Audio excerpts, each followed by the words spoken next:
Hello, my name is Rich Howard, owner of Architectural Builders Supply, and this video is to bring you a closer look at the Transatlantic ED-501 rim exit device. The TA, Transatlantic, ED-501 exit device.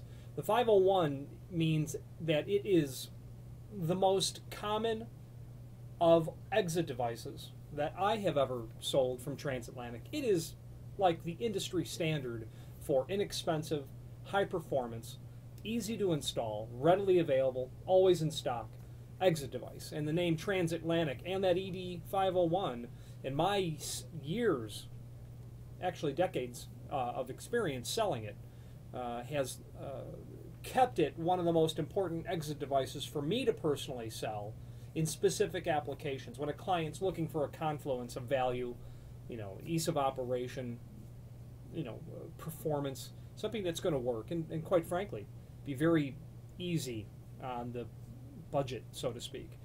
This device, which I have on my desk and I'll show you in a moment, is available in 3 different finishes. Of course, aluminum, by far the most common. A dark bronze, also relatively common. And then 32D, which is stainless steel. I'm going to show you the device now.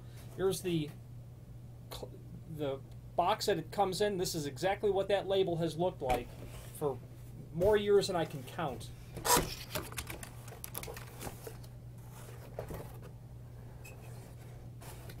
Of the box here. Now, again, this is the 32D model. Your aluminum is going to look, they're going to be structurally the same. They're just going to be different in finishes.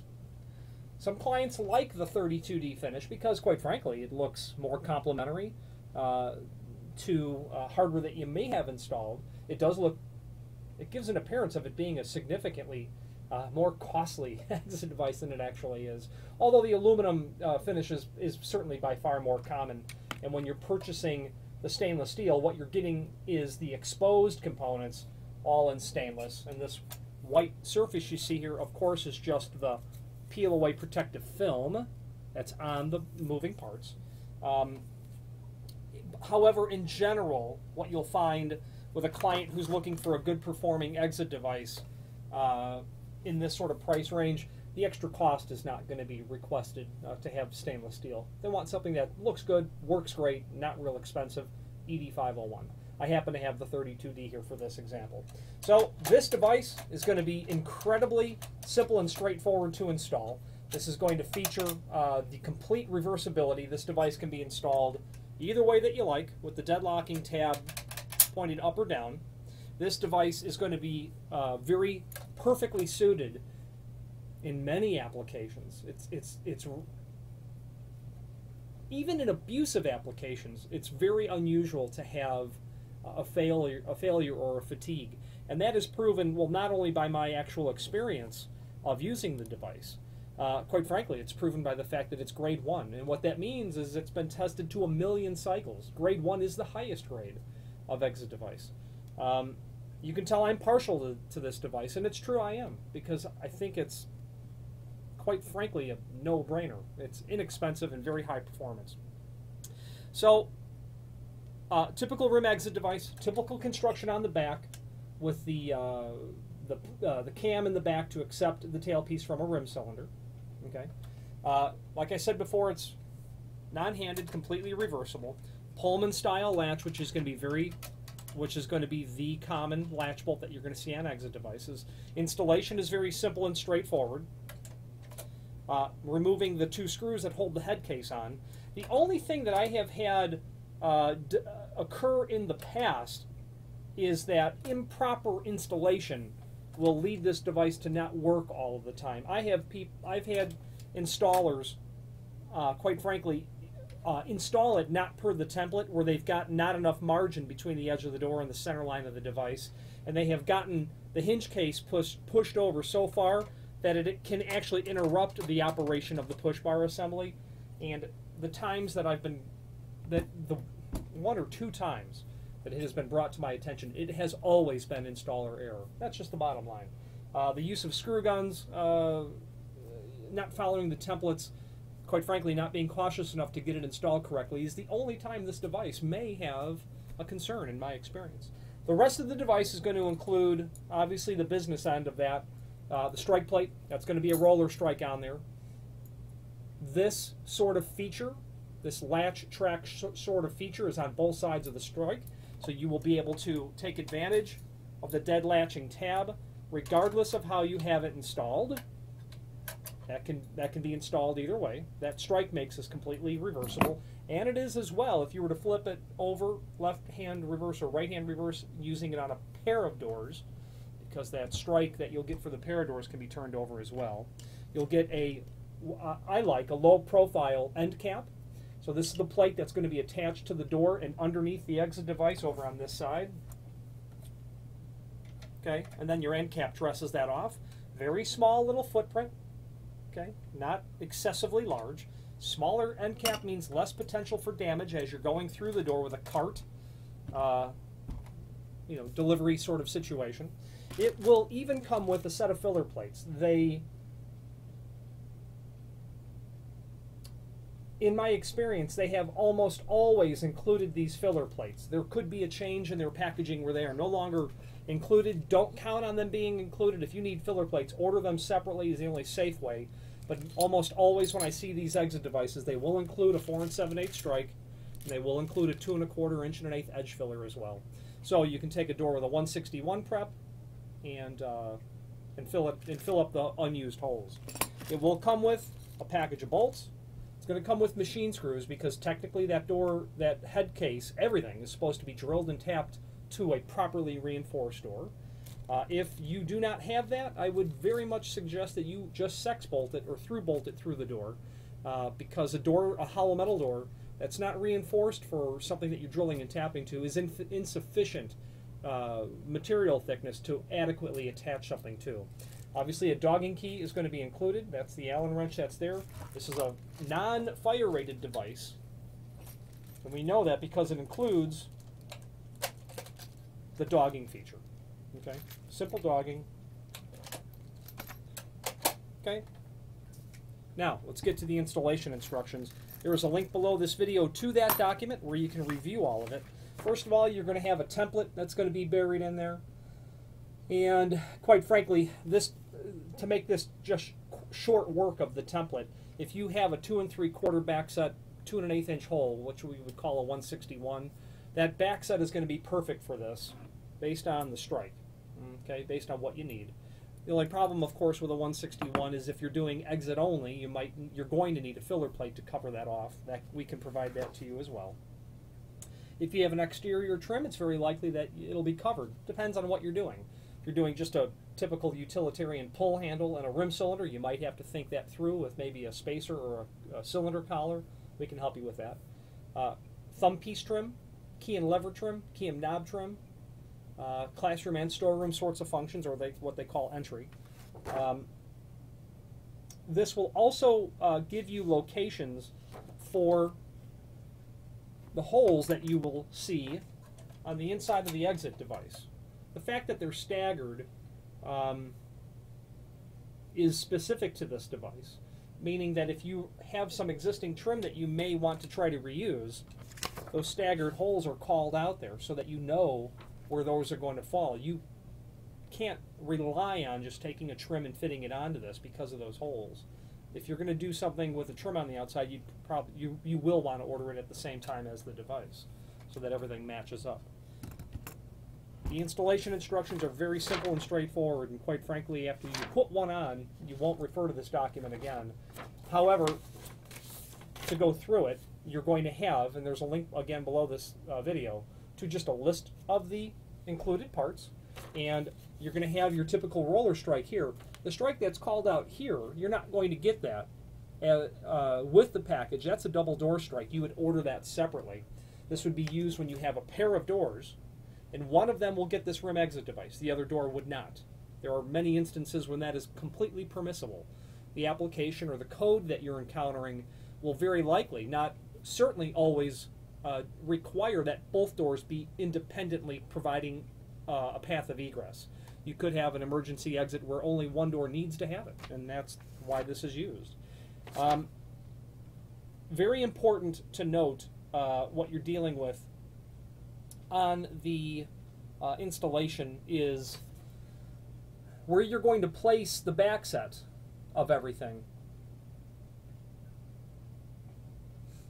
okay, dependent on how you're using it. Single door, you know, they're measuring off the face of the stop to the center of the hole at 2 7/16. Let's talk about that for a moment.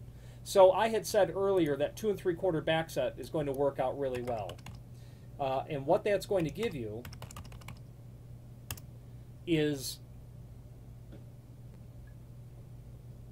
if you're dealing with a typical 5/8 sort of stop,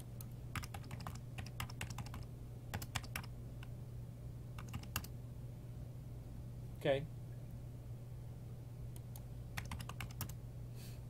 a 5/8 projection on the hollow metal frame, you'll be able to install this and still cover your 2 1/8 inch hole at 2 3/4 back set, counting on 1/8 of an inch margin between the edge of the door and the frame. You know, that math works out to be where you're going to be a little bit, not exactly at 2 3/4, but that's based on the fact that if you've got a 2 1/8 inch hole already in the door, this will cover it, but there's not going to be a significant amount of overlap. The key to understanding that is that 2 7/16 per the template, plus the 5/8 for the projection of the stop on a hollow metal frame, if that's what it is, less 1/8 of an inch for the margin from the edge of the door to the center of the hole. Per the template, it's 2 15/16. That's, you know, obviously going to be 3/16 greater than 2 3/4, but because of how the construction of the head case is, it will cover. Doesn't cover it significantly, because that's a relatively petite footprint that you have there, but it does cover it. And that's how that math works out. But the point of saying all that is you'll have to be aware of or cognizant of how you're using it based on the application. Obviously, a single door is by far most common. A double door where you're using that double door strike is very common. A mullion is certainly less common, although you'll see it in schools all the time. But the key to note there is that the dimension from the face of the stop to the center line of the head case, which is going to be referenced as the cam for the tailpiece, is 2 7/16. That takes into account what you need to get this fit and have the latch bolt work properly with this roller strike. The instructions call out, you know, how you're going to go about drilling your holes. Obviously, you'll need to follow the template that's included so that you can mark and drill and tap the holes appropriately. Again, if you're not reinforced for an exit device, order sex bolts with the device when you order the device, because they're not included, is what I'm trying to say. Your trim, depending on what you're using, if you're installing just a rim cylinder, you know, hopefully you don't have a 2 1/8 inch hole, but if you do, we can get spacers for that. Basically, attaching the device to the door is as simple as it's shown in step E, where all you're doing is you've got 6 holes on this device. You've got 4 here, then you've got the 2 that you're going to need for the bracket for the end cap. Well, the end cap attaches to the bracket after the bracket has attached the exit device to the door, and that's all you're dealing with. It's 6 holes. You're going to want to make sure that that is obviously level when you start attaching that to the door. Getting the roller strike attached to the frame is obviously crucial. You're going to want to test for proper operation. You're certainly going to want to have a frame that's been reinforced for a rim exit device strike. If it's not, the strike really takes all of the use and abuse, quite frankly, because when you hit that exit device, that latch is working against the strike. And even though that this has a roller on it, which is a really nice feature of this strike, because of how the latch is able to roll over that, if your screws are not securely holding the strike onto the frame, eventually it will be a problem. 2 slotted holes, you're going to drill those first. You're going to locate this laterally exactly to the proper position based on your actual door conditions, the door condition, whether how plumb it is. Maybe the jamb legs might be askew, the sill may not be level. All of that may contribute to something that's a little bit out of alignment. And once you have proper operation, put in that center hole, because that will keep this from moving. Okay, then you'll tighten down your 2 slotted holes. quarter 20 tap on all that stuff. Last page, obviously, is operation test. And then, word to the wise, if you are going to use this door, let's say you have a commercial setting. This is the hardware that's on your customer pickup door. That's going to be open all day long. Dog it down. By all means, don't have the, while it's an incredibly simple mechanism that's in here, it's really just a couple of springs. You don't want to cycle this unnecessarily. Okay? You might not want the door to be unlatched during normal business hours, and that certainly makes sense. You might have a condition by which the unit cannot be unlatched. But if it's a normal sort of application, you want to dog the device, and all of a sudden you're just pulling the door and it's closing, assuming there's a door closer on the door. That action alone will significantly increase the life expectancy of this device. Quite frankly, only 2 times come to mind when the operation of it has failed in terms of the spring. That isn't, there's a spring inside of there. One time is when a fellow welded the exit device to the face of the door, and the heat of this welding job destroyed the spring. It's a couple thousand degrees, and it literally destroyed the spring, and then it stopped working. The second time was absolute outright vandalism and abuse. The device was shocked so tragically, with the intent, obviously, to destroy the devices the other time that it had failed. It was a known condition of violence, vandalism, abuse. It was a robbery, things of that nature. So, brings me back to the beginning. It's an excellent caliber device. It is simple and straightforward to install. It gives you all the ability of trim on the outside, you know, given the normal sorts of trim. Transatlantic is a name that's synonymous with high quality, standard caliber commercial hardware. We've used their hardware on, you know, moderate volume sorts of commercial applications, and have done so for years. And it's a name here in Chicago that people know as Taco, Transatlantic Company, or Transatlantic. You know, the name Taco was on the boxes for years. It's no longer on here that I can see. But there's a link, wrapping this up, there's a link below this video to the manufacturer's page where you can pull up their full line catalog and by all means review it. You're going to be looking for, if you're looking for good quality material for basic openings, hinges, Transatlantic. Exit devices, Transatlantic. Lock sets, Transatlantic. Okay? Exit devices, lock sets, and door closers if I didn't say them. Hinges too. All 4 of those. You really can't go wrong. And quite frankly, it's difficult to argue against it in a lot of instances. Okay? The balance of the extended description, this is a rim exit device. The ED501 is inherently a rim exit device, suitable for all doors, aluminum, hollow metal, wood, where there's no projection on the face, meaning that if there is glass in the door, it has to be flush. This needs to sit down flush to the face of the unit. You know, quite frankly, you can get away with a very small style on this. You know, if you take your 2 7/16 of an inch back set, and then you measure the rest of the width of the device, you know, you can see that you can get this installed on a very narrow aluminum door. Okay? Especially if you have, well, certainly if you have no outside trim, you need very little to get it installed on it. If you have outside trim, you know, you can very possibly get away with a rim cylinder and get this installed on a door with about a 3-inch sort of style. Okay? 1-year warranty. I've never had a warranty claim on these in 20 plus years. In the 2 times they tried, they either welded it to the door or it was vandalism. It is UL listed. The fact of the matter is this is a non-fire rated device. Meets template requirements of the 161 cylindrical lock prep. It's dead latching. We went over that before. Okay. It's non-handed, hex key dogging, easy installation, minimum working parts. You know, I'm going to pause this video and I'm going to pop the cover off to show you what's underneath the head case to emphasize that minimum working parts statement. Okay, so I've got the 4 screws removed.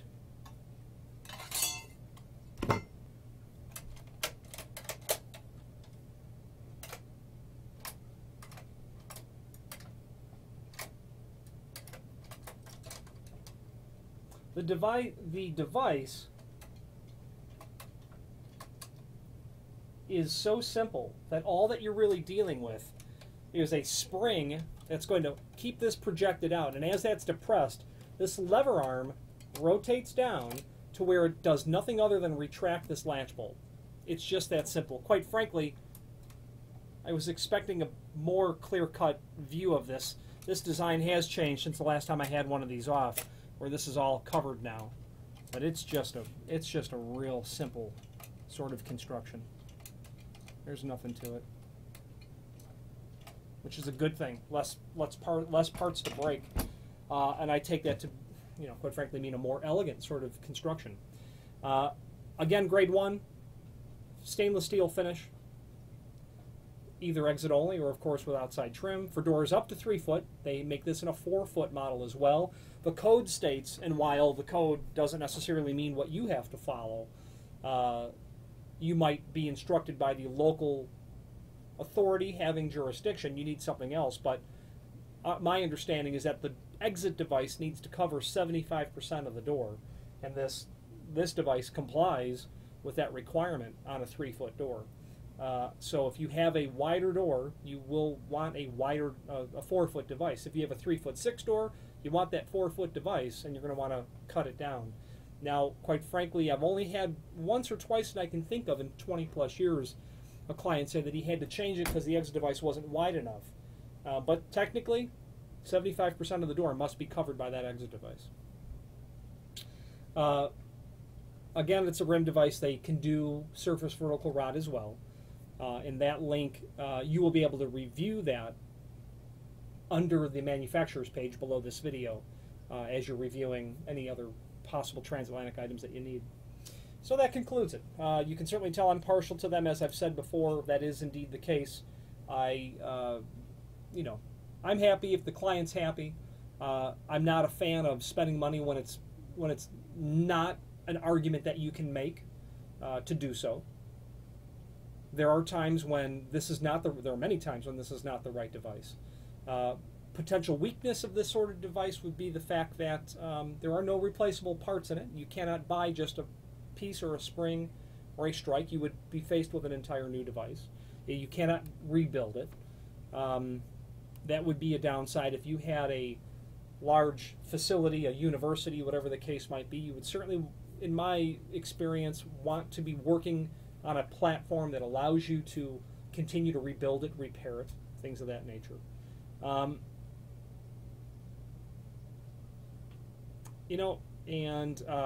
Provided that you don't need any technical support from the manufacturer, as Transatlantic is an importer of material, it's hard to argue against it, unless, of course, your volume was just so drastic that you needed some different sort of device altogether that maybe Transatlantic wouldn't provide.